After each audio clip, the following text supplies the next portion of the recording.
This is the Reluctant Nabi back again. And I'm doing my top five diss raps, and there's a why to this, right? And given the recent garbage coming out of BET, I wanted to remind you of who we used to be, right? And that we should not allow this crap to represent us at all in any way. All right. And so let's talk about this message that they're trying to promote. And before we do that, I want to remind y'all this is Grandmaster Flash. They was known for a record called The Message. All right. And this is what our music used to be about. We had beefing hip hop artists, and hip hop became big in the way that it did because of the beef. So, what was the beef exactly? It was the battle, it was the dissing. But see, dissing was not at the time just merely talking bad about somebody. Dissing was not crushing somebody because of their looks or something.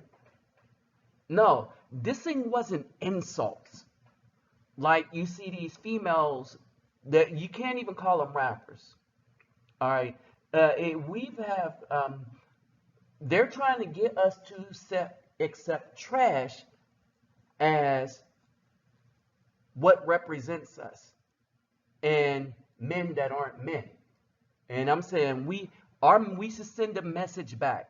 What you saw previously was the message that they wanted to accept. No, we need to send a message back that we reject that mess. All right. And so in doing this, and there's always this discussion of what was the top five diss raps.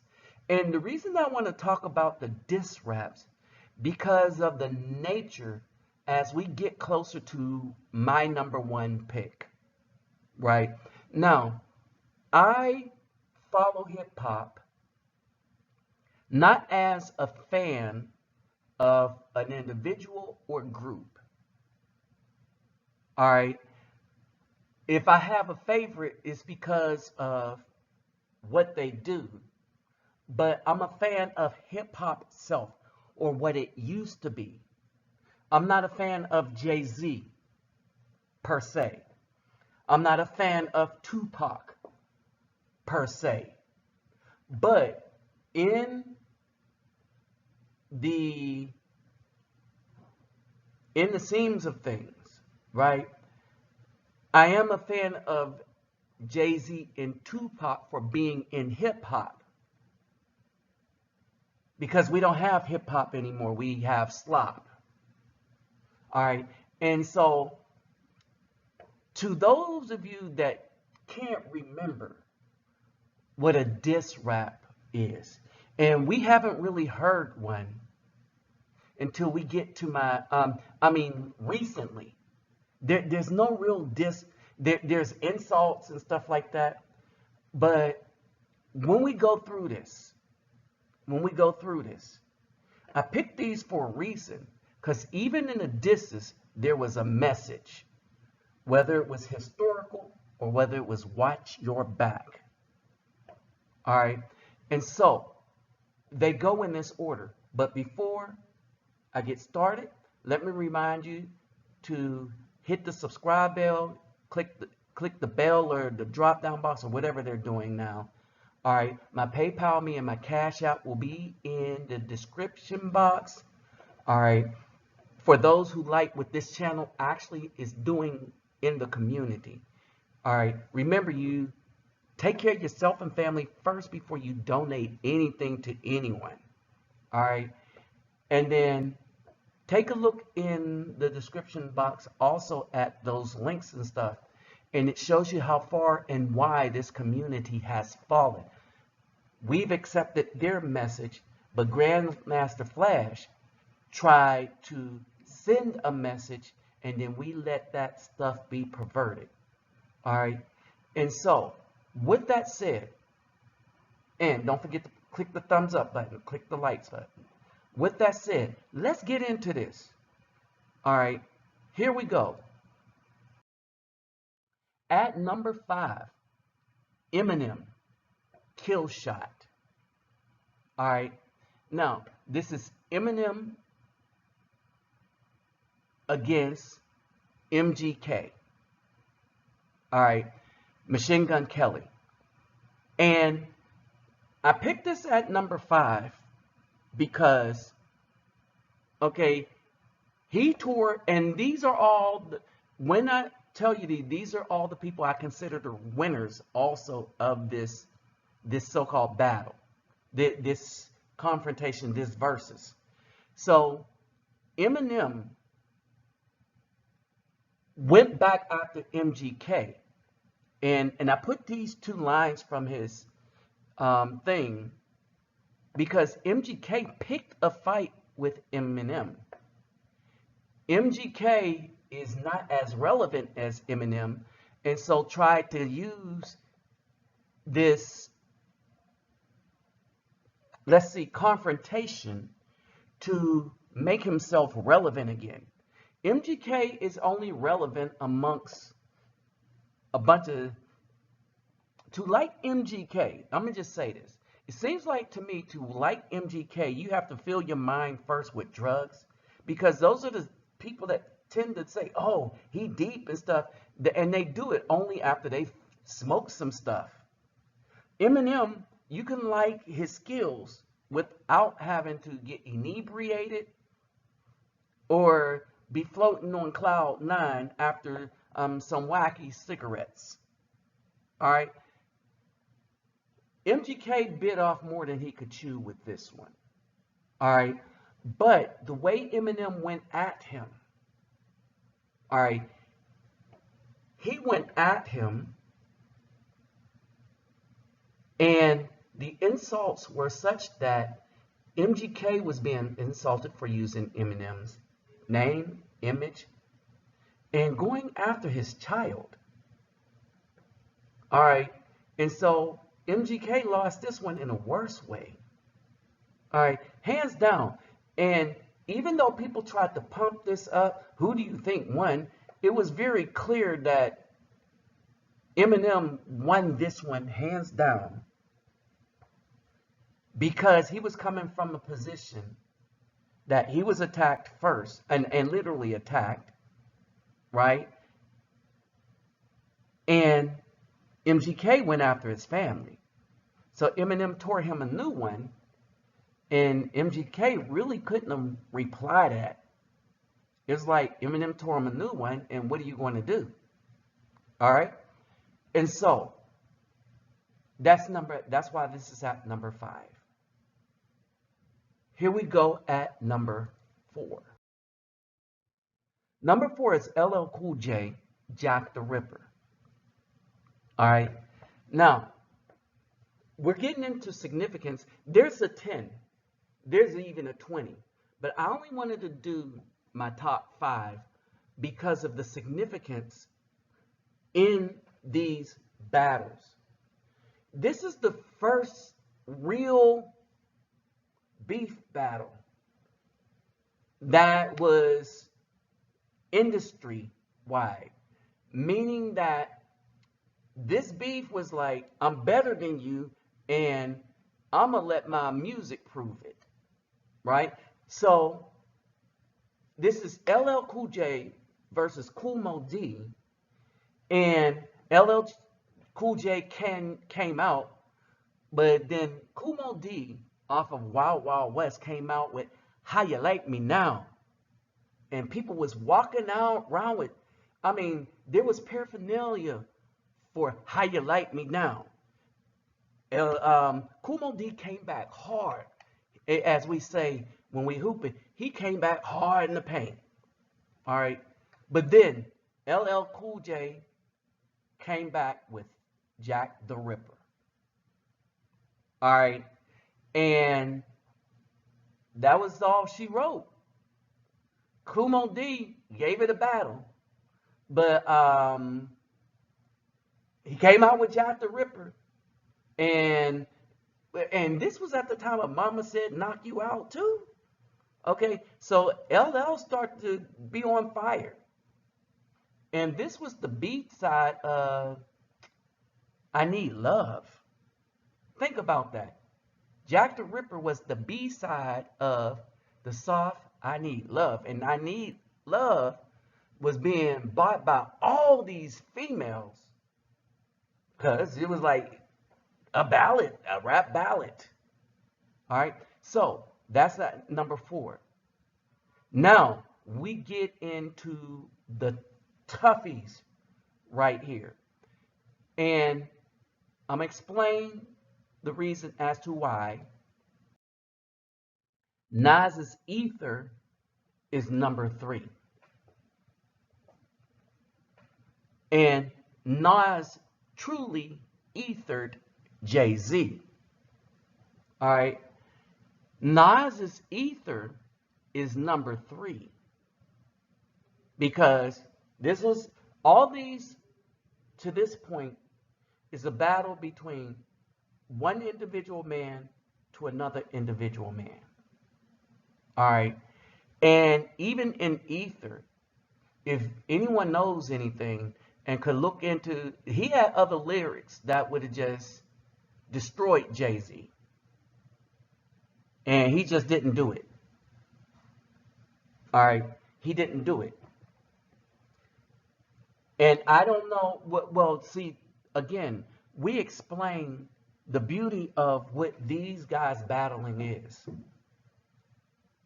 All right, the nature of these battles, the nature of these diss tracks.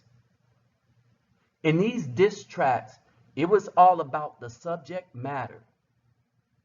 All right, it wasn't merely to insult. And if we go back to number 4, Jack the Ripper, I mean, that battle right there between Kumo D and LL Cool J just elevated the industry right there. Okay, and I started off with Grandmaster Flash and the Furious 5 because in all of this, there is a message that we've always had in our hip hop, and when it was sold out to the white industry, and basically that's who owns Viacom and all of that stuff. A bunch of old white men own how we sound, our image and stuff. No, we need to take that mess back.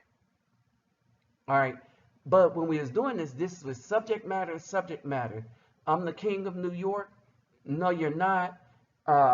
And Nas could have just took that. He just decided not to. He just decided not to. This was a man that was comfortable in being who he was. I may argue, lyrically speaking, I have a lot of his stuff, right? But lyrically speaking, I would say he's hands down the number 1 rapper of all time.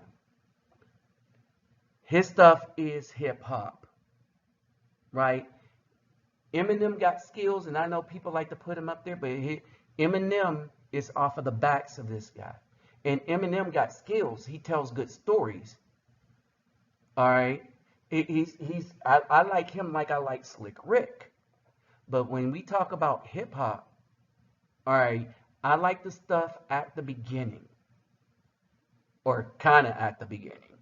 Not way at the beginning, but the stuff like Nas and stuff like that. Towards the beginning.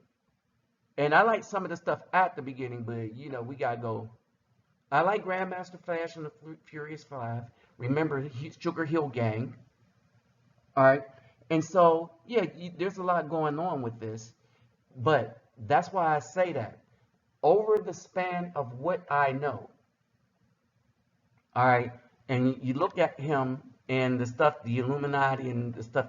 I like him as an artist over everyone. All right, because of his writing skills and his delivery as well. All right. At number 2 is my number 2, KRS-One. All right. And KRS-One is known for going against everybody on the other side of the bridge of New York. All right. So that's why I have him at number 2. His beef battle was him, Boogie Down Productions, KRS-One, historically versus Manhattan, right? Brooklyn, Queens.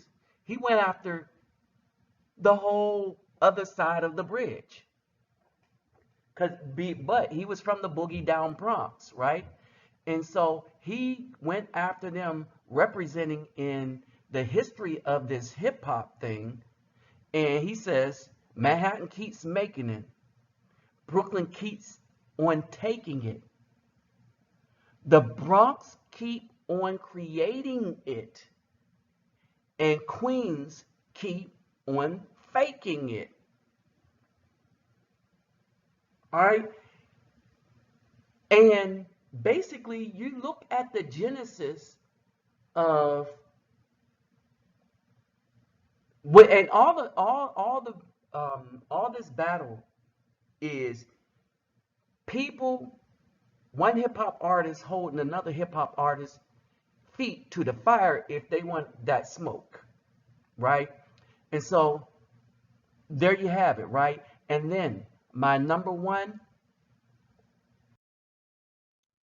Ice Cube, No Vaseline. And again, this is a man against a group. All right. Ice Cube versus not only NWA, but Jerry Heller as well. All right. And I wrote this when I went back and I started listening to all of these again to try to make sure that I had this assurity. And I read one of these comments and it stuck out. He said, crazy part, if you really get the message he was selling, wasn't to just diss the group. It was to open their eyes to them getting robbed out of their money, that Jerry was doing bad business. Ice Cube was ahead of his time with his pen game. That's why I picked this as number 1. Not only did he go in hard, I mean real hard. Not only was he trying to get a message, but in dissing them, he tried to show his brothers some love and put them on game. He dissed them so bad that in all of these cases, many had a reply, but it was a weak one. But in this case, NWA, the whole crew, did not even come back.